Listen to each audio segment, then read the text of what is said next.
You've got to love it. And if you live on Vancouver Island, well, you know that August is made up of long days and warm nights, time spent with friends, and if you're very lucky, time spent at the waterfront, which is why we're here to start our show at Port Alberni's newest piece of accessible waterfront and our newest park. And I'm here with Greg Holland and Angie Croxon to tell me about it.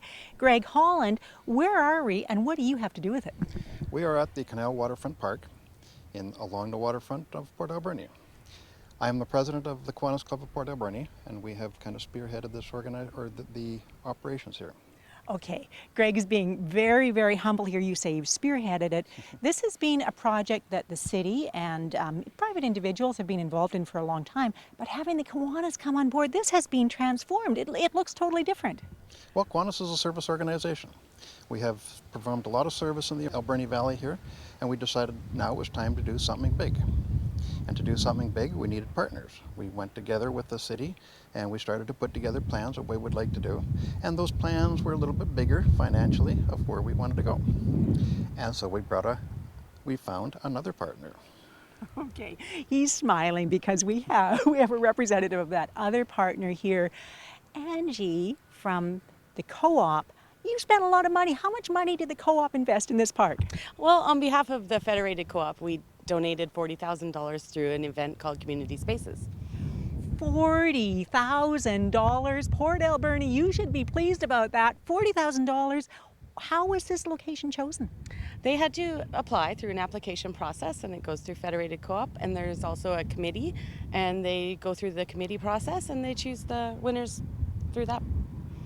Okay, our local co-op must have been pretty chuffed when they picked this one. Very proud to have a local event. It is a wonderful thing, and as a sponsor, this is really a way to show your visible support for the community. Yes, it is. Yeah. We're very happy to be involved. Now, Greg, $40,000, that's a lot of money. What have you been spending it on? Well, we've started out, first order of business is in the background. If you can see, there's a sand volleyball court. And that is now finished. We're hoping that people will start to come out.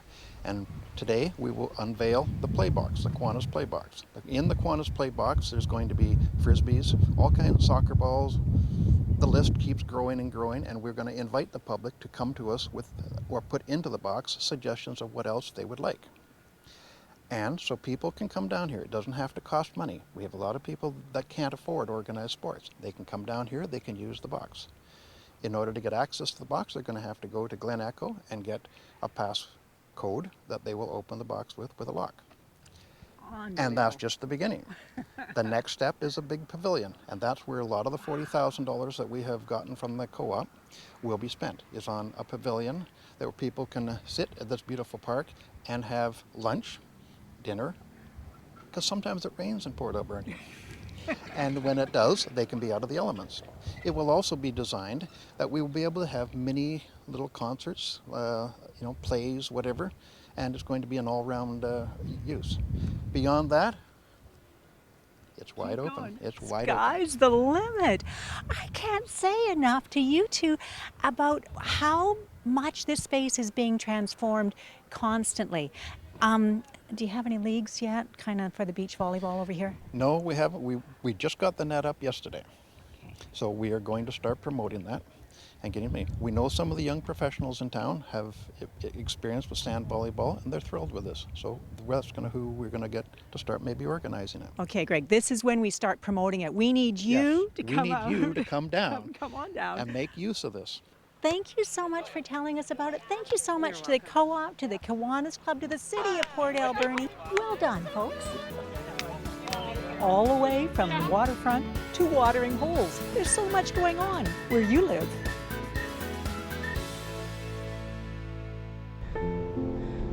Stopping in at your neighborhood pub to meet up with friends can be a singular pleasure. But for historian Glenn Moford, it became so much more. I like drinking beer, and I loved history. As time went on, sitting in a bar, explaining to some of my regular buddies, having a beer, that about the history of a certain hotel. And that's when it clicked. That's when it dawned on me. Hey, Kathy. What dawned on him was that the history of pubs and saloons was actually a social history, providing a valuable snapshot of times gone by.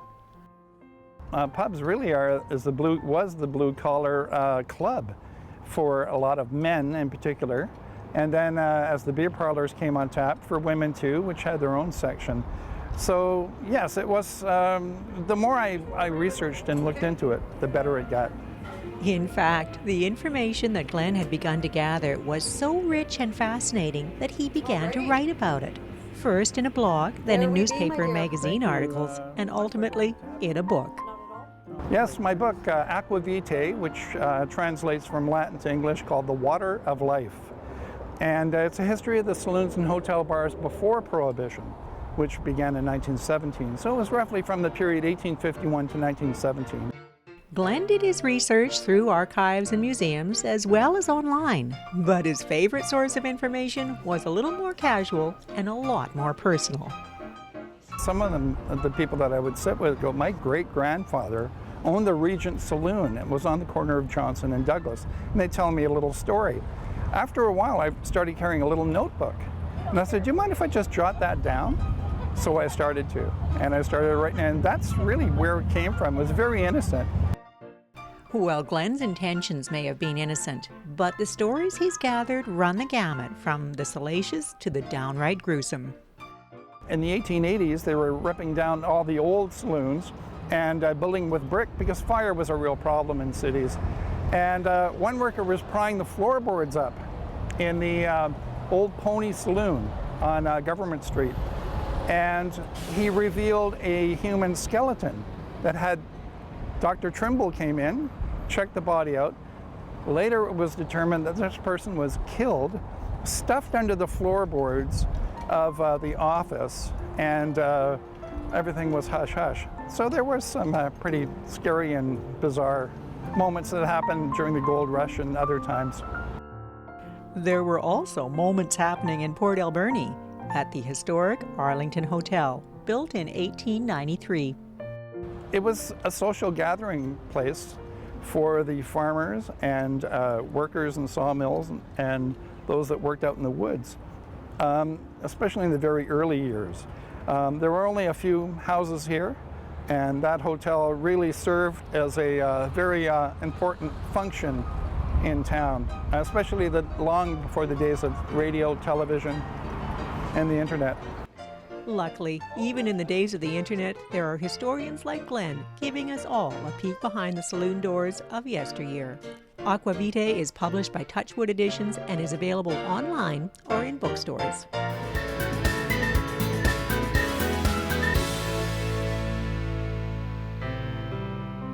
High school graduation. It's a busy and exciting time, with students looking forward to the freedom that comes with the end of the school year.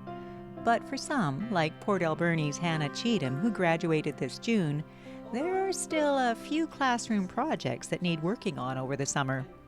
In my social justice class, we started, we had to do either an independent or a group project. And so I decided to do an independent one, and I ended up writing 4 children's books on the topics of peace, love, diversity, and service. Yes, you heard her right. Hannah wrote 4 children's books, and her summer project is having them printed and packaged for use in School District 70 elementary schools. My first impression as a mom, of course, was when Hannah told me what she was going to do, which included the set of 4 children's books, both bilingually in English and in French, with teacher guides. I knew from having used teacher guides for many years what a huge job that was. And of course, deep inside, you're always like, oh my, this is huge. It was huge, but Hannah didn't seem to notice. She just set to work doing it. I've always loved writing and teaching and education. Like, I've always been into those topics, and I thought I could get a really positive message across. Now, a large part of any children's book is the illustrations, and for that, Hannah worked on a website called Storybird that provided exactly what she needed. On Storybird, professional artists submit their artwork, and so anyone who makes an account on this website can go and create stories with that artwork. And so I kind of came up with the topics that I wanted to cover, and then I went and found artwork based on the ideas that I wanted. Along the way, she would share her stories with me, and I was just really blown away by her maturity and insight and passion. And it wasn't just her mom who was impressed by Hannah's passion. Her high school principal recommended her for the RBC 150 program, a project that celebrates Canada's sesquicentennial by giving thousands of young people $150 each to make a difference in their community. Hannah spent the money in 2 elementary school classrooms, one English, one French, and based a project on one of her books, How to Be a Superhero. I designed a little workshop with the 2 classes. So with the French one, we did more of like an acting type workshop where we acted out different sections of the book. And then in the English class, and we made our own versions of our own superheroes of ourselves. I think children are the best place to start when you want to talk about topics of peace, love, diversity, service. Like, they're the ones who have to be shown all of these ideas, and then they'll grow up with those ideas, and they'll be the ones spreading them in the future. If you'd like to make a donation to help cover the costs of printing Hannah's books, send her an email. After all, this is one high school project that didn't end at graduation.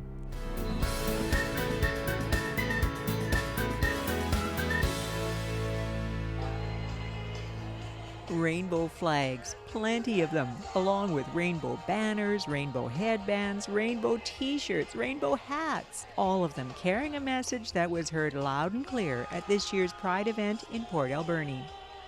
It shows us how we have a lot of support in this community, that, you know, they support LGBTQ, and that they come out to say, we want you here, we love you, we accept you.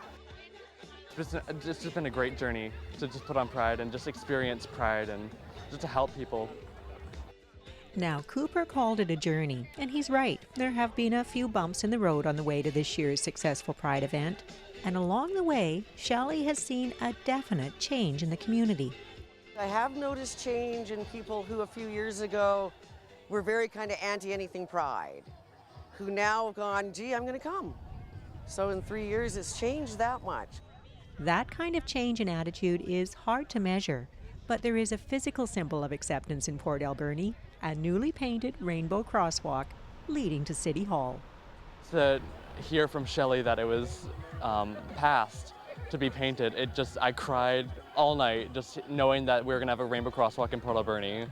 To watch, you know, some of the younger teenagers come by and see it, and then text each other to go, it's here, coming. And then gathering and just going, we're so happy. I think our community's always been inclusive. I think this is just one more thing that we do, and we do well as a community. Our community is such that we welcome people of all religions, of all backgrounds, of all locations, of all ethnicities. We welcome them all. We need to share those as values in our families and in our community. They strengthen the fabric of youth resiliency. These kinds of events give youth of all backgrounds, of all identities, a place to belong and a feeling of investment in their community. And that's a message of inclusion that Shelley believes strongly should be important for every member of the community. When you have one aspect of bullying and you accept it, then it allows other kinds to be considered acceptable when it's not. So it's just changing, putting more love into the world by accepting everyone. So you need people from all walks of life. All walks of life and plenty of rainbows. Pretty safe to say that Pride 2017 was a genuine Port Alberni success story.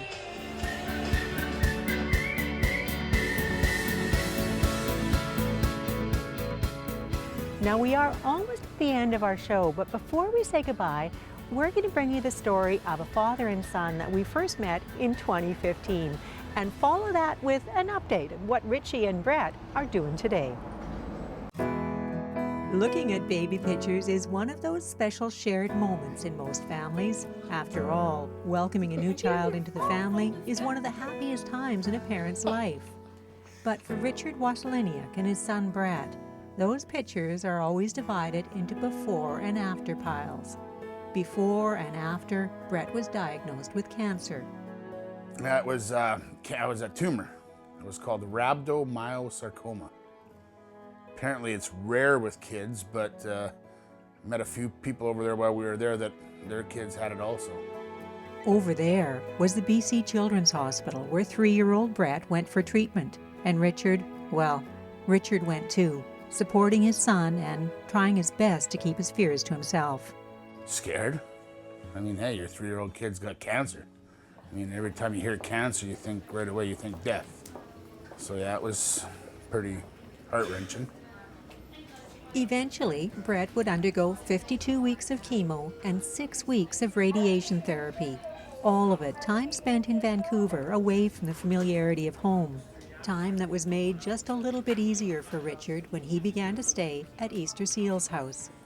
At first, it was just a room, you know, it's just a place to go and crash. But then you start getting to know the staff and talking to them. You know, it helps to have somebody there to talk with. A great facility to, you know, to go in the center area there where families can go and talk with each other, and little fridge, little stove, you know, own little space to relax. With easy access to the BC Children's Hospital, the Vancouver Easter Seal's house offers an affordable place for families to stay while their children are being treated. But for Richard, it was the people that made all the difference. They were so amazingly friendly there and everything. Like, they tried to help you out as much as they could, stuff like that. And, I mean, it was still hard on you, but it's easier to accept once you start seeing all the other parents going through the same thing. You know, you're not all by yourself. There is other things going on, and when you've seen how well he did. Yes, how well he did.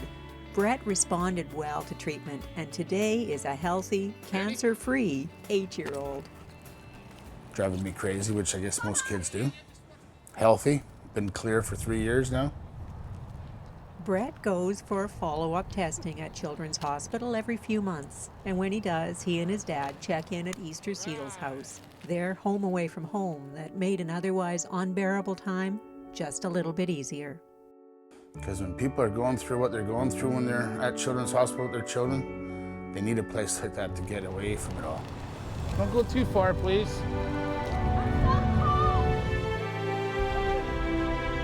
Now, fast forward 2 years, and Brett is doing just fine.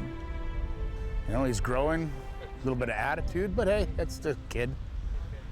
Little bit of attitude, lots of laughter. That's Brett, all right, who is thoroughly enjoying his 6th year as a junior rider in the Canadian Cancer Society's Tour de Rock, where he's paired this year with RCMP Sergeant David Boyce. So the junior rider is assigned in the package that we received the day the teams announced down in Victoria, and there was Brett's wonderful picture and just a quick bio about him, and then Richard and I started to communicate in email. It's awesome to get to know about them because, like, they do everything. It's a good cause.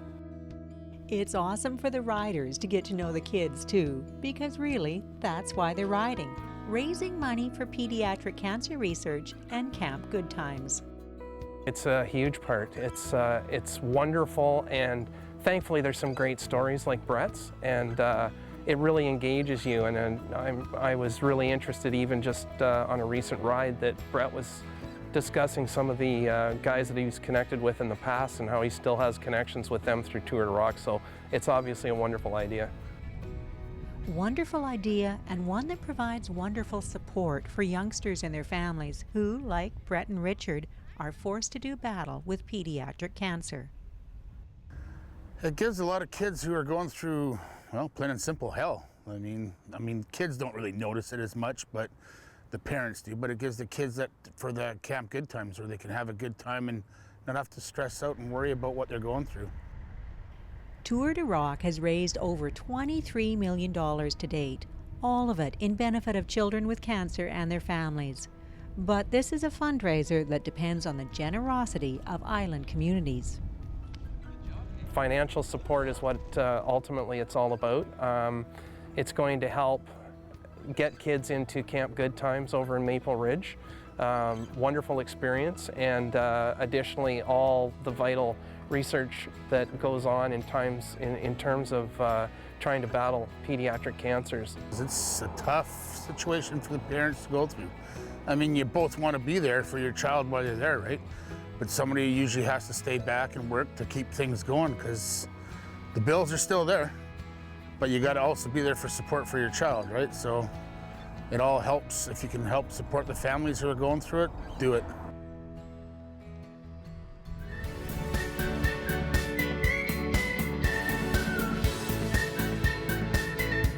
So much going on. People doing things they love passionately. And if you think about it, that is what makes our community so special. Thank you so much for watching. We'll see you next time where you live.